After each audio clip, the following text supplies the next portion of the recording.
আসসালামু আলাইকুম, সবাই কেমন আছেন? আশা করি সকলে অনেক ভালো আছেন। অনেকদিন পর খালাতো ভাইয়ের সাথে দেখা, কারণের ভেতরে কি আছে এবং আজকে এই ভিডিওতে সারাদিনে কি কি কাজ করছি বিস্তারিত সকাল কিছু দেখতে পারবেন ইনশাআল্লাহ। ভিডিওটা ভালো লাগলে অবশ্যই একটি লাইক করবেন এবং কমেন্ট করে বলবেন ভিডিওটা কেমন হয়েছে। সকালবেলা ঘুমে থেকে উঠে গলাইছে দারাজ থেকে, আজকে নাকি দারাজের একটা মাল আমার অর্ডার ছিল, সেটা নাকি তারা নিয়ে আইবো। তো এখান থেকে মাল রিসিভ করার পরে আসছি বাড়িতে এসে আমাদের মেন যেটা কাজ সেটা হচ্ছে, আমরা গতকাল একটা ভিডিওতে বলছি যে আমাদের কাছে কিছু কোয়েল পাখি আছে যেগুলো আমরা বিক্রি করবো 32 দিন বয়স।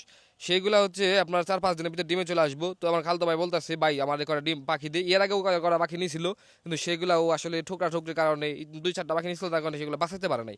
ওকে যে এবারে করা বেশি করে দে, 50-60 পিস দিয়ে, যাতে এবার আমি পালতে পারি। আর এগুলো যেহেতু 4-5 দিন পরে ডিম আইবো, পাখিগুলোও ভালো, কাছের মানুষ হোক, আত্মীয় স্বজন হোক, আর যেই হোক, পাখি নিলে তাতে তারা জিতবো ইনশাল্লাহ। যার কারণে যেই পাখি থাকতেছে তারাই জিতাছি, কারণ এগুলো পাখির কোয়ালিটি ভালো, মানে পাখি নিয়ে ঠকবো না। ওইখান থেকে হচ্ছে আমরা পুরুষ পাখি এবং মহিলা পাখি আলাদা আলাদা করে বেছে যাচ্ছি।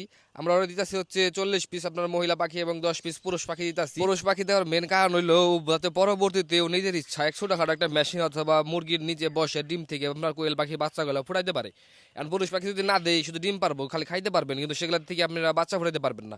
যার কারণে 10টা সুন্দর করে মিশিয়ে দিছি, যাতে ও পরবর্তীতে এখান থেকে বাচ্চাগুলো ফুটাইতে পারে। এবং আমাদের মোটামুটি কার্টুন বান্ধা শেষ। আমাদের কাছে ক্যারেট, আমরা সবসময় ক্যারেটে মাল দিয়ে থাকি, তবে আজকে আমাদের ক্যারেট ছিল না, যার কারণে আজকে আমাদের কার্টনে বইটা মাল দিতে হয়েছে। এবং মাল যেহেতু একদম কাছাকাছি, হয়তো আমাদের এই জায়গায় থেকে 20 মিনিট লাগবে যাইতে, যার কারণে হচ্ছে আমরা কার্টনের ভিতরে বয়ে নিয়ে যেতেছি। তো সব কিছু মালটা রেডি করে সেট আপ দিয়ে দাঁড়িয়ে রয়েছি। আমরা এখন যাবো হচ্ছে আপনার কোনাবাড়ি, মালগুলো ডেলিভারি কোনাবাড়ি। কোনাবাড়ি আপনার ফ্লাইওভারের নিচ দিয়ে হচ্ছে প্রচুর পরিমাণে জাম ছিল আজকে, তারপর ওইখান দিয়ে ধাক্কাধাক্কি করে চলে গেছি হচ্ছে কোনাবাড়ি আমবাগ রোডে। বাড়ির থেকে বাইরে হয়ে আমি কোনাবাড়ি চলে গেছি, খালদো ভাই এখনো কোনাবাড়ি আইতে পৌঁছাতে পারে নাই। বলতেছি, ভাই আমি আইতেছি রানিং রাস্তা আছে, আমি তুই না তো অনেক খারাপ, আমি আইতেছি কইরা।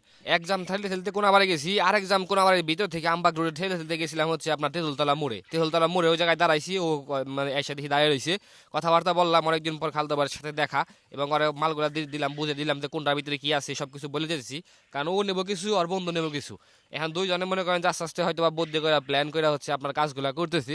তো এবারকার পাখিগুলা ইনশাল্লাহ ভালো পাখি, এবং এগুলা পাখির রেজাল্টও ভালো হইব, অরিজিনাল জাপানি জাতের পাখিগুলা। তার কারণে বলছি, তারপর ওরা দিয়ে দিলাম মালগুলা। ওইখান থেকে হচ্ছে ওরা বুঝে দিতেছি কোন ক্যারেটে কি কি আছে। কারণ হচ্ছে আমরা সবসময় আমরা চেষ্টা করি, যারা কাস্টমাররা যা চায় আমাদের কাছে আমরা সেভাবে দেওয়ার চেষ্টা করি। এবং আপনার হচ্ছে আমরা যদি তারা যদি বিশ্বাস না করে, তাহলে আমরা দেখিও দিই দেখ। ও হইলো নতুন প্লেয়ার, ও বুঝতেছে না যে কোনটা পুরুষ কোনটা মহিলা। ওর কিছু আছে, আরেকজনের কিছু আছে, ওরা ভাগ করে নিব। পরে সুন্দর করে বুঝে দিলাম যে এটা মহিলা এটা পুরুষ, তুই কতই নিবি আর ওই কতই নিব, তোরা পরে ভাগ করে নিস। পরে ওরা ভাগাভাগি করে নিতেছে, পুরুষ মহিলাকে দেখে দিলাম যে একটা পুরুষ একটা মহিলা। দেন ওইখানে কথাবার্তা কিছুক্ষণ বললাম, এবং বললাম যে কোনটার মধ্যে কি কি আছে এবং কিভাবে পালন করতে হয় সব বিস্তারিত আমি সুন্দর করে বলে দিলাম। এর আগেও বলছি অবশ্য। তারপর একটা স্লিপ আছে, যে স্লিপটা দেওয়া হয় নাই, আমি স্লিপটা সাধারণত সবাই দিয়ে থাকি। তারপর ওইখানে কথাবার্তা বললে আমাদের হিসাব টিসাব যা ছিল কমপ্লিট করে আমরা বাড়ির দিকে আবার ফিরে রওনা দিছি। তো আজকের মতো এই পর্যন্তই ছিল। সবাই ভালো থাকবেন, সুস্থ থাকবেন, এবং ভিডিওটা আপনাদের কেমন লাগছে অবশ্যই কমেন্ট বক্সে কমেন্ট করে জানাবেন।